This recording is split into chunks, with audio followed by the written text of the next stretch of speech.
Okay students, once again आपका मित्र CP Sharma देव पेयर ऑफ लीनियर इक्वेशंस के बारे में कंटिन्यू कर रहे हैं।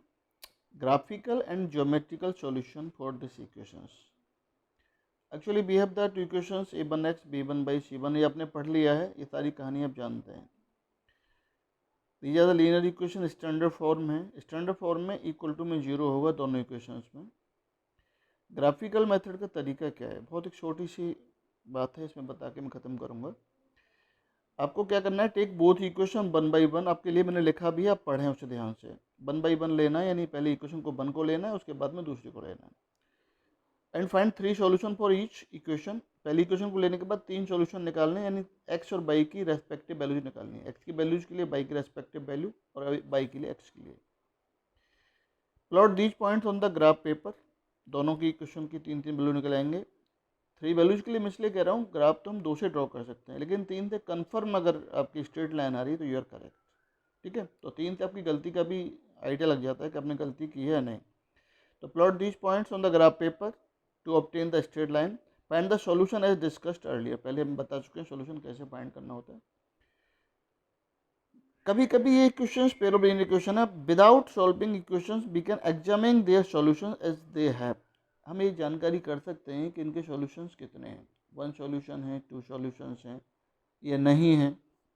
तो केस फर्स्ट है, we will compare the coefficient of x, that means a1 a2, coefficient of y b1 b2 and constant c1 c2 when the condition a1 upon a2 is not equal to b1 upon b2। that means a1 upon a2 और b1 upon b2 अगर equal नहीं है, it means the system has unique solution। एक solution होगा, यानी one value of x and one value of y only, इसके अलावा कोई नहीं होगा।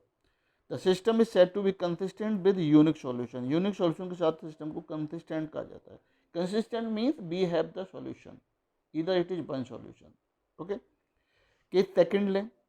If all the three a one upon a two, b one upon b to और सी one C to, इन तीनों का रेशियो अगर इक्वल आता है, then system has infinitely many solutions. Infinitely many यानी हमारे पास काउंट, इन्फाइनाइटली मैनी मीन्स होता है कि we have not the limited counting, it's the unlimited counting. We have the many solutions. X और वाई की बहुत सारी वैल्यूज हैं जो सेटिस्फाई करेंगे, एक नहीं, दो नहीं, लाखों करोड़ों, many many many.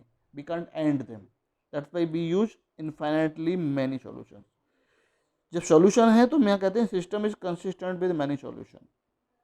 System consistent कहलाएगा मैनी सॉल्यूशन के साथ। ठीक है, एक थर्ड कंडीशन आती है, ये एल्जेब्रिक कंडीशंस हैं। ग्राफिकल में अगर हम फर्स्ट को देखें तो लाइन इंटरसेक्ट करेंगे तो एक सॉल्यूशन होगा, एक पॉइंट पर जाके मिल रहेंगे। इनफाइनाइट में दोनों लाइंस एक दूसरे के ऊपर ओवरलैप करेंगे, तो ये point, this point on the first line, this is also the point on the second line. So ये इनफाइनाइटली मैनी सॉल्यूशंस होंगे।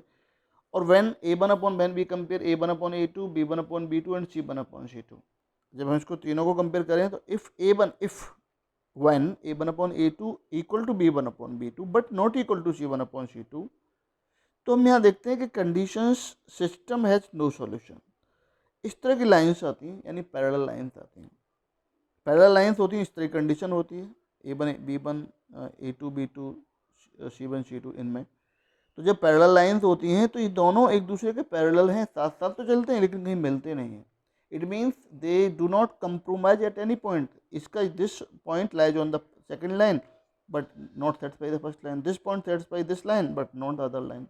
सो there is no solution. So in this condition we say they when the system has no solution, so we say system is inconsistent, यानी जो हमारी समस्या थी वो खत्म नहीं हुई, सॉल्व नहीं हुई, तो हमने कहा कि सिस्टम इज इनकंसिस्टेंट। तो ये एल्जेब्रिक कंडीशन है, ये इनके ज्योमेट्रिकल कंडीशन है। ये एल्जेब्रिक कंडीशन है इनफाइनाइट की, ये ज्योमेट्रिकल कंडीशन है, ये एल्जेब्रिक है, ज्योमेट्रिकल है। ठीक है, तो ये एक ज्योमेट्रिकल सॉल्यूशन के साथ में एल्जेब्रिक भी मैंने पुट डाला है इसमें। तो इस तरीके से आपको ये जो कॉन्सेप्ट हैं, तीनों बातें हैं, ये आपको लर्न करनी पड़ेंगी, तभी आप इसे समझ पाएंगे और आगे चल पाएंगे। ठीक है, थैंक यू।